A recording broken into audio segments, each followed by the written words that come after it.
Boa noite, sejam bem-vindos. Estamos aqui mais uma terça-feira, firmes e fortes, né, gente? Acomodem-se em suas cadeiras, nós vamos iniciar com a nossa prece de abertura. Fechem os olhos, por favor. Vamos pensar em nosso Pai maior, agradecendo as bênçãos que tivemos durante todos esses dias.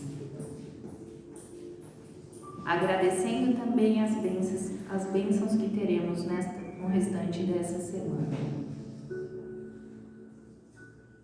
Obrigada, Pai, pela saúde da nossa família, nossos amigos, a todos os desencarnados que são de nossa estima, a todas as pessoas que estão necessitando de auxílio, que recebam a sua luz divina, Pai. Obrigada por acalentar nossos corações em dias difíceis. Nos alimente, Senhor, com toda a coragem necessária para uma semana tranquila, equilibrada. Obrigada, Pai, por se fazer presente em nossa vida a todo instante. Assim seja, graças a Deus.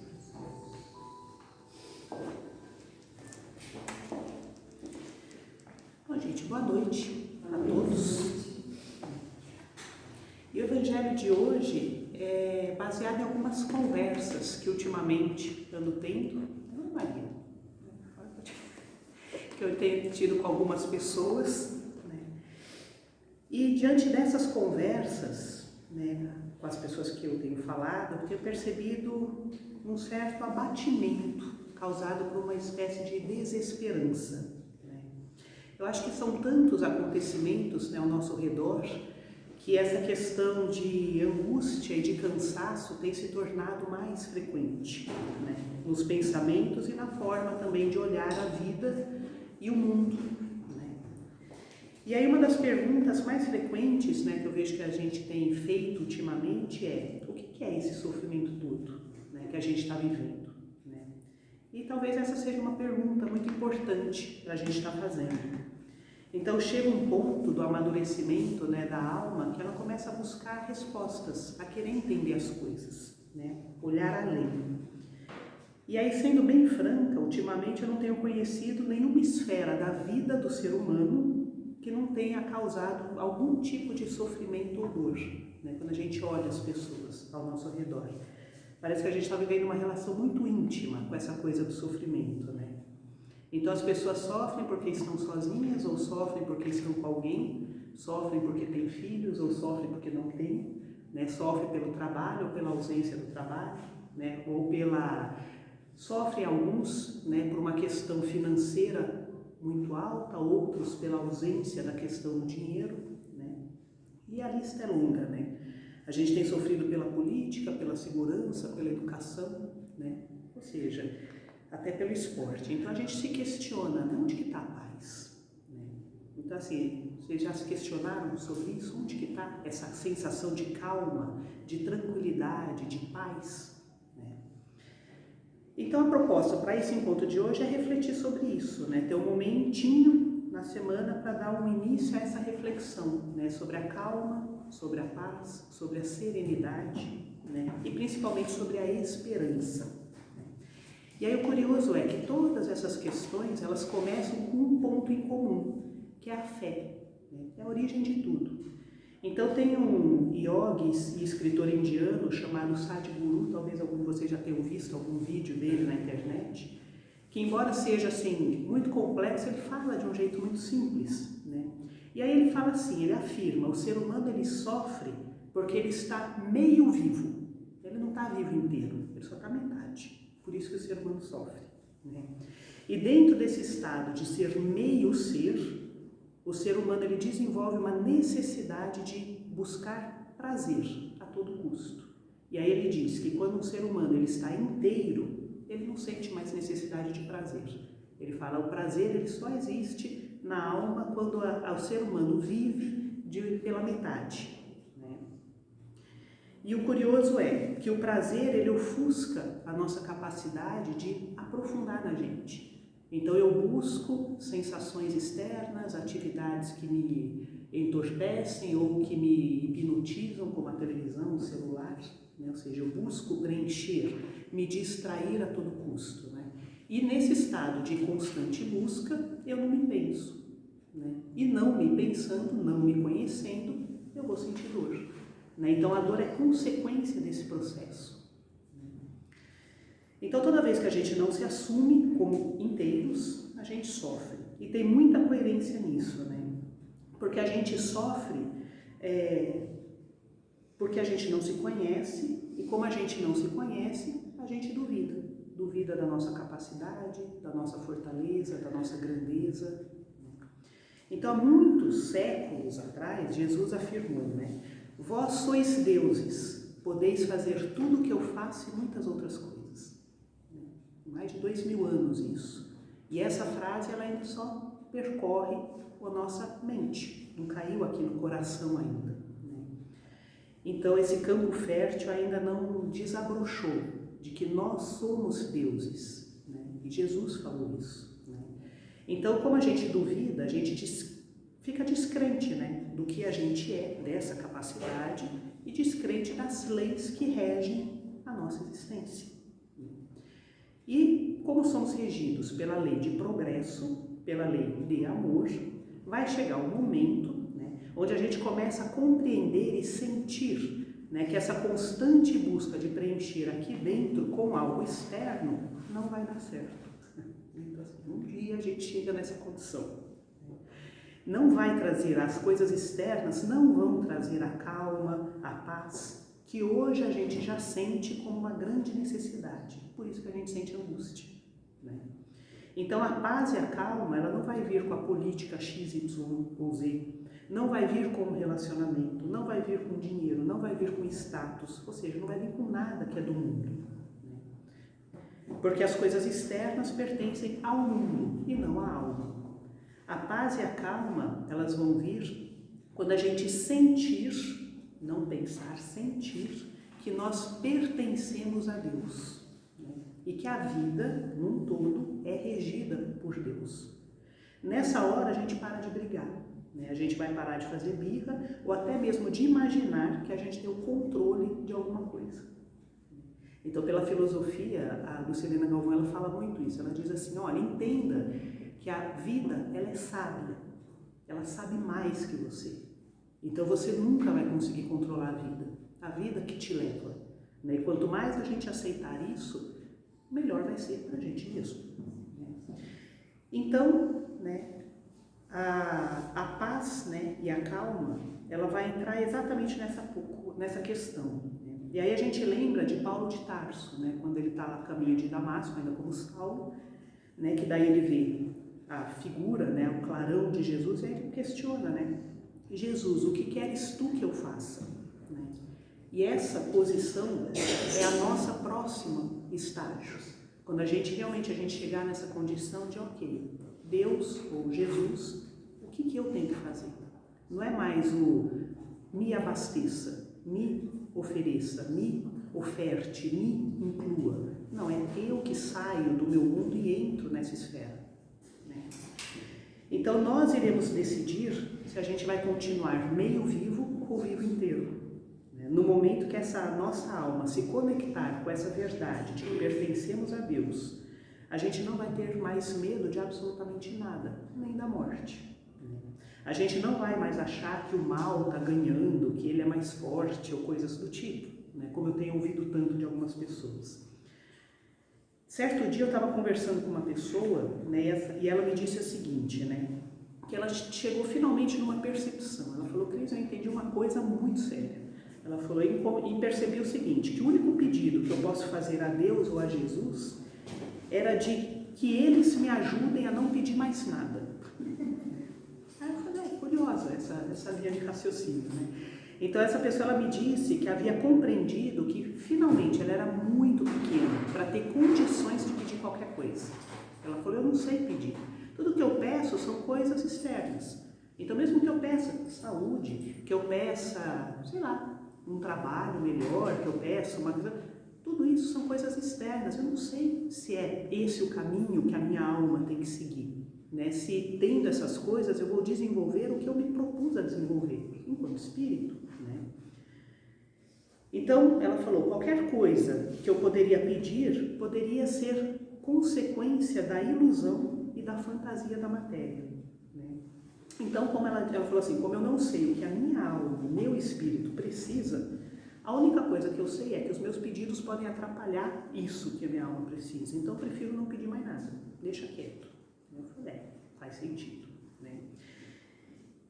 E isso trouxe para ela um pouco de paz no coração dela. E ontem eu estava conversando com uma senhora em luto, né? E ela me falou que ela também não acreditava em merecimento. Essa é uma outra senhora. Ela falou assim que finalmente ela tinha sentido no seu íntimo, né, que ela não precisaria fazer nada ou ser nada para merecer o afeto e a proteção de Deus. E quando ela sentiu isso, ela falou, quer saber? Me libertei desse pensamento. Ela sentiu paz no coração dela também, né? Então, quando a gente para de brigar, quando a gente para de tentar controlar a vida, a gente começa a sentir um pouco de paz e compreender que está tudo bem. Está tudo acontecendo exatamente do jeitinho que tinha que acontecer, né? Conforme a lenta evolução e progresso. Muitas vezes a gente tem que ir dos extremos, né? Para a gente poder encontrar o caminho do meio. Então, se a gente for olhar para trás, no processo de história, né, a gente viu que saiu de um extremo, de um jugo de poder, de tirania, né? Quando a gente olha lá os imperadores, por exemplo, aquelas grandes civilizações que simplesmente invadia e dominava tudo, roubava tudo, escravizava o povo e seguia em frente, né? A gente saiu dessa condição. E a gente está caminhando, de um lado, né, para um outro extremo, né, que é a ausência de limites, de padrões de deveres, de responsabilidades, né, para talvez um dia a gente chegar no ponto de meio, no equilíbrio, nem muito cá, nem muito lá, né? Ou seja, mas isso vai levar muito tempo, é um processo. E a gente está dentro desse processo, né? Então, quando a gente olha para o mundo e vê as coisas do jeito que elas estão, né, a gente percebe que estamos saindo de um ponto e caminhando a um outro ponto. E a gente não está nem perto do final desse outro ponto, né? Mas é aí que a gente vê que é ilusão nossa achar, né, que se a sociedade estiver de uma forma X ou Y, a gente vai estar em paz. Porque, no fundo, a paz independe do mundo externo, ela só depende de dentro, né? Conforme a nossa compreensão de vida, né? No livro Um Modo de Entender, Uma Nova Forma de Viver, Hamed, ele escreve um texto sobre o sofrimento. E aí ele fala o seguinte, que a análise da dor, se a gente olhar de uma forma analítica, para todas as situações de dor, a gente pode observar outros ângulos. Aí ele diz que muitas pessoas sofrem porque não querem assimilar novas experiências ou ideias, porque elas se fixam a preconceitos. Outros sofrem por não aceitar a própria estrutura da natureza humana. Qual é a nossa natureza? Por enquanto nós somos imperfeitos. E por enquanto nós vivemos dentro de contradições. Então a mesma pessoa que eu amo, eu posso ter muita raiva dela. A mesma pessoa que me traz alegria também me traz tristeza. Ao mesmo tempo que eu estou feliz por estar viva, às vezes eu estou cansada e não quero estar. Ou seja, então esse mundo de contradições, por enquanto, faz parte da nossa natureza. Os instintos fazem parte da nossa natureza, os sentimentos, os desejos. Ou seja, então por enquanto a gente tem essa natureza. E ela não vai mudar só porque eu quero. Então eu preciso aceitar a minha natureza humana, né? Aí ele fala que outras pessoas sofrem porque são inflexíveis e rígidas nos conceitos internos, íntimos, permanecendo estagnado, né? E aí às vezes acontece de encontrar algumas pessoas que me falam categoricamente, eu não aceito que seja do jeito diferente do que eu desejava. E aí você fala, poxa, então você vai sofrer muito, porque assim, que alternativa, as coisas não vão mudar porque você não aceita. Entende? E aí também podemos sofrer porque não digerimos a mensagem eloquente da voz interior. Às vezes a gente, eu não sei se acontece com vocês, mas assim, às vezes acontece comigo, né? Situações do tipo, vem aquela vozinha que fala, releva, desculpa, não considera, deixa pra lá, né? E aí algo dentro de mim fica, eu falo que a minha criança mimada, que fica batendo o pé e fala, não vou deixar pra lá, o ovo fica... E fica aquela coisa interna, aquela luta. essa voz eloquente já é da alma, que já está dizendo, olha, o caminho é esse, deixa de ser infantil, vem para cá. Né? E aí eu não quero seguir essa voz, que é o famoso grilo falante do Pinóquio. Né? Aí ele fala também, a gente sofre por refutar o amor incondicional, preferindo o apego doentio. Eu lembro de uma senhora que ela tinha um processo de depressão muito forte. Né? Quando ela veio uma vez conversar comigo, ela trouxe uma sacolinha de mercado cheia de remédio. E ela falou, eu tomo tudo isso aqui. E virou na minha frente. Eu falei, caramba, né? Muito remédio. E por que ela sofria tanto? Ela falava assim para mim, eu comecei a sofrer quando meu filho casou e foi embora. E eu não aceito. É meu filho, eu cuido dele. Né? Ou seja, ela não é capaz de cuidar como eu cuido. Né? E ela começou a adoecer. E foi adoecendo, adoecendo, adoecendo por essa rigidez. Né? Ou seja, o amor não era incondicional, era condicional aos desejos dela. Né? Então ela sofria pelo apego, né? Doentio. Hamed também diz que a gente sofre por assimilar o conflito como parte da gente e não como uma circunstância passageira. E essa frase que eu achei fantástica. Ou seja, os conflitos são circunstâncias, são contextos que acontecem na nossa vida, não é o que eu sou. Né? E aí ele diz, eu não sou sofredor, eu estou sofredor. Ser e estar são angulações totalmente diferenciadas, que vão influenciar o psiquismo na estrutura da alma que está em evolução. Então ele fala, sofrer, portanto, é um sintoma que indica que a causa do sofrimento sou eu mesmo. Por isso, eu devo me renovar. Né? A razão primeira desses sofrimentos é a própria inflexibilidade. Por isso que Jesus falou da dureza dos seus corações. Né? Então, sofrer, em última análise, é um desarranjo íntimo, que é uma consequência da inadequação, inconformação e inexperiência. Enfim, falta de entendimento diante da vida. Isso está em Hamed, na página 52. E aí ele fala, renovar é a meta, e você é o arquiteto do seu próprio destino. Então, diante desse texto de Hamed, a gente percebe que a causa de tanto sofrimento se encontra na definição da realidade, né? O jeito que a minha mente define a realidade que eu interpreto. Então eu olho para uma pessoa e falo, aquela pessoa não foi com a minha cara. É uma interpretação. Mas aí eu já me armo de uma forma, que eu já defini aquela pessoa que ela não gosta de mim, já me armei, já condenei a pessoa, já julguei, já estou armada para me defender. E coitada, a pessoa não fez nada, ela só existiu e apareceu na minha frente. Entende? Então assim, e assim é para todas as outras interpretações, né? E é isso que vai definir se eu vou sofrer ou não vou sofrer. Uma vez eu estava conversando com uma mãe, ela tinha perdido um filho, adolescente, em um acidente. Né? E ela estava muito serena, fazia já uns 6 anos que o filho dela havia falecido. Né? Ela tinha muitas saudades, mas aí um dia ela falou para mim que ela encontrava muita força na fé dela, era testemunha de Jeová. E aí ela dizia assim para mim, Cris, eu sei que o meu filho está com Deus. Ou seja, ele está no melhor lugar que ele poderia estar. Entende? Ele está com Deus. E isso me acalma. Ela falou, porque assim, eu sinto saudade, sinto falta. Penso nele todo santo dia. Mas quando eu lembro que ele está com Deus, acalma meu coração. Ou seja, essa é uma mãe. Conversei com uma outra mãe, que o filho dela tinha falecido há 17 anos. Quando ela chegou, ela começou a narrar o falecimento do filho, parecia que o menino tinha morrido ontem. E já tinham se passado 17 anos. Né? E ela estava revoltada, não se conformava e sofria muito, muito mesmo pela perda do filho. Ambas perderam os amores da vida delas. Né? E eu acho sinceramente que essa deve ser a pior dor que um ser humano pode sentir, a perda de um filho. Acho que não deve ter coisa pior do que isso.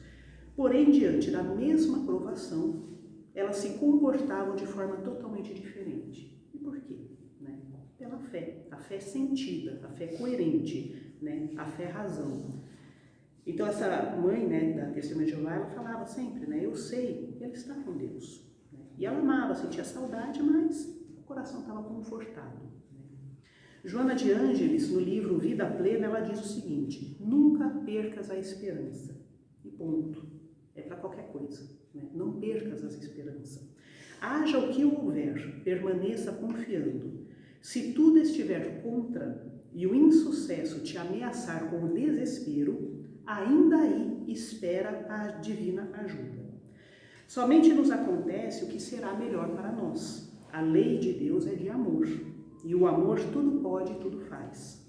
Quando pensares que o socorro não te chegará em tempo, se continuares esperando, descobrirás, alegre, que ele te alcançou minutos antes do desastre. Quem se desespera já perdeu parte da luta que irá travar, avançando prejudicado. Que frase interessante. Então, quem se desespera já perdeu parte da luta e vai avançar, mas desesperançado, prejudicado. E aí, outro dia eu estava conversando com uma outra senhora. Vocês percebem que eu converso com bastante gente. Então, assim, eu estava conversando com essa senhora, ela já está com 74 anos. Aí ela veio me contar um fato que aconteceu no início da década de 80. Ela falou, Cris, tem uma coisa, ela falou assim, que me chama a atenção, que às vezes acontece na nossa vida. Ela falou assim, o que aconteceu? Ela falou, moro aqui em Itu já há muitos anos. Aí eu fui acompanhar meu marido, que era muito raro, ele tinha um trabalho lá em São Paulo, e eu fui com ele, e a gente ia ficar uns 2, 3 dias em São Paulo. Aí teve um dia de manhã, eu estava no hotel, que meu marido ia ter uma reunião a manhã toda, ia demorar, aí eu fiquei no hotel. Ela falou, aí de repente eu comecei a me sentir muito mal, incomodada. Eu falei, nossa, eu tenho que ir na igreja, ela é católica, bem católica. Ela falou, preciso ir numa igreja. Ela falou, aí saiu, perguntou lá pro pessoal do hotel, onde tinha uma igreja, e caminhou, em direção à igreja. Aí ela achou a paróquia, a matriz Nossa Senhora da Conceição, que é conhecida como Santa Ifigênia, E aí lá ela entrou, sentou, ela falou, não estava tendo oração, fiquei quietinha em oração. Ela falou, de repente eu fiquei mais angustiada. Eu falei, nossa, eu tenho que sair daqui. Ela falou, o que será que está acontecendo? E saiu. E foi em direção à ponte de Santa Ifigênia. E aí o que aconteceu? Ela falou, quando ela estava andando na ponte, ela falou, de repente eu vi uma prima minha, parada ali. Aí eu olhei e falei, nossa, a fulana, aqui. Ela falou, faz tantos anos que eu não via, porque essa minha prima mora em São José do Rio Preto. Ela falou, de repente a gente se encontra em São Paulo, olha que coincidência, Ela viu a prima dela e chamou a prima fulana, toda feliz. E a moça assustou e olhou para trás e deu de cara com ela. A moça pulou no colo dela e começou a chorar e tremer. Tremer. Ela falou, credo, o que aconteceu? Ela falou, vamos supor que o nome dela, da minha paciente fosse Maria. Ela falou, Maria, eu ia me jogar da ponte. Ela falou, só que assim, de repente eu vi a minha avó falando, reza. E aí eu rezei, e você apareceu. E aí ela falou, ela falou, eu rezei e você me chamou. E aí pegando a frase de Joana, quando pensares que o socorro não te chegará em tempo, se continuares esperando, descobrirás que ele vai te alcançar minutos antes do desastre. Ou seja, isso acontece o tempo todo, é a gente que não percebe. Esses momentos em que a gente se encontra, alguém liga, alguém manda mensagem, alguém aparece, ou de repente, sei lá, alguma coisa quebra, alguma coisa, enfim, são as coisas, os cuidados que o tempo todo a gente tem ao nosso redor. Só que é discreto, A gente não é uma coisa assim, não é uma luz neon piscando na nossa cara ou, sei lá, coisas muito fortes, Então, essa frase de Joana, ela é muito oportuna, porque a gente não pode perder a nossa fé, A gente não pode abalar a nossa fé, nem mesmo nos tempos estranhos que a gente está vivendo hoje em dia. A gente não pode sequer alimentar o nosso pensamento com essa ideia, com a fantasia de que a gente não está protegido, de que não há ninguém no comando. Tudo sempre vai concorrer para o bem. E a gente lembra de que não cai uma folha de uma árvore sem a permissão de Deus. E aí, gente, para finalizar, eu trouxe para vocês uma mensagem de Emmanuel, que também ela é muito conhecida, mas vale muito a pena refletir, principalmente nesses dias que a gente está vivendo, para a gente tentar blindar o nosso coração, um pouco desse pessimismo, dessa desesperança e dessa descrença que está, sim, sendo difundida de um jeito intenso, É a famosa mensagem do tudo passa. Então, Emmanuel fala o seguinte, todas as coisas na Terra passam. Os dias de dificuldade passarão. Passarão também os dias de amargura e de solidão. As dores e as lágrimas passarão. As frustrações que nos fazem chorar um dia passarão. A saudade do ser querido que está longe passará. Os dias de tristeza os dias de felicidade, são todas lições necessárias que na Terra passam, deixando no espírito imortal as experiências acumuladas. Se hoje para nós é um desses dias, repleto de amargura, paremos um instante, elevemos o pensamento ao alto e busquemos a voz suave da Mãe amorosa a nos dizer carinhosamente: isto também passará. E guardemos na certeza, pelas próprias dificuldades já superadas, que não há mal que dure para sempre, semelhante a uma enorme embarcação que às vezes parece que vai sossobrar diante das turbulências de gigantescas ondas. Mas isso também passará, porque Jesus está no leme dessa nau e segue com um olhar sereno de quem guarda a certeza de que a agitação faz parte do roteiro evolutivo da humanidade e que um dia também passará. Ele sabe que a Terra chegará a porto seguro, porque essa é a sua destinação. Assim façamos a nossa parte, o melhor que pudermos, sem esmorecimento, e confiemos em Deus, aproveitando cada segundo, cada minuto que, por certo, também passará. Tudo passa, exceto Deus. Deus é o suficiente. Essa é a mensagem de Emmanuel, acho que é uma das mais lindas que tem, né? Agora, quando essa relação que ele faz, guardemos na certeza pelas próprias dificuldades já superadas, que não há mal que dure para sempre. Aqui ele está dando uma dica para a gente, né? Então, por exemplo, quando a gente utiliza da nossa memória, eu estou diante de hoje eu estou diante de uma situação muito difícil. Se eu utilizar da minha memória e olhar para trás, eu vou ver que na minha história eu já passei por um monte de dificuldades. Então, assim, aí é aquele momento de calma, né? Tanto que tem um livro chamado Calma, que é dele, por sinal, ou seja, que pede exatamente esse momento de que, olha, reflita, essa situação, ela tem fim, como tantas outras já passaram, né? Então, de coração, né, eu desejo com toda a sinceridade, né, que a gente possa manter a esperança e a fé nesse nosso mundo íntimo, né? Que nenhum de nós se deixe abater pelo que está ao nosso redor, né? Que a gente possa se recordar sempre das lições de Jesus, do Evangelho e principalmente do exemplo de Jesus, que não esmoreceu nem quando estava sofrendo para ser crucificado, né? Que a gente sinta no coração essa imortalidade, para a gente perder o medo de estar aqui na matéria, né? Para perder a ilusão de estar aqui na matéria. E para que a gente possa ter conta daí sim de ser inteiro e deixar de ser metade, né? Para ser verdadeiros filhos de Deus. Enfim, gente, esse é o tema do Evangelho de hoje. O Eduardo perguntou para mim, qual que é o tema do Evangelho? Eu não sei muito bem. Enfim, espero que tenha servido para algo. Mas, vamos então fechar nossos olhos, aproveitar essa oportunidade da gente estar juntos, todos sintonizados com o mesmo desejo, o mesmo ideal, de estar em contato com o nosso mentor, com a equipe espiritual, com Jesus. E juntos a gente possa ir ofertando essas nossas energias de ânimo, de esperança, de alegria, de paz. E que essas energias possam ser direcionadas a todos que sofrem nesse planeta, em todos os planos, porque nós temos certeza que nesse mesmo instante muitas outras pessoas no mundo todo também estão vibrando a mesma coisa, com o mesmo interesse, independente de nomes, de religiões. Que a gente possa se sentir uma grande família de verdade, se sentir útil, sentir que sempre temos algo a mais para oferecer, para doar, e que a gente possa se manter fiel a essa proposta de trabalhar para o bem, por mais anônimo e silencioso que seja esse trabalho. Que Deus abençoe a todos nós, a todos que nós amamos e a todas as famílias. Que assim seja, graças a Deus.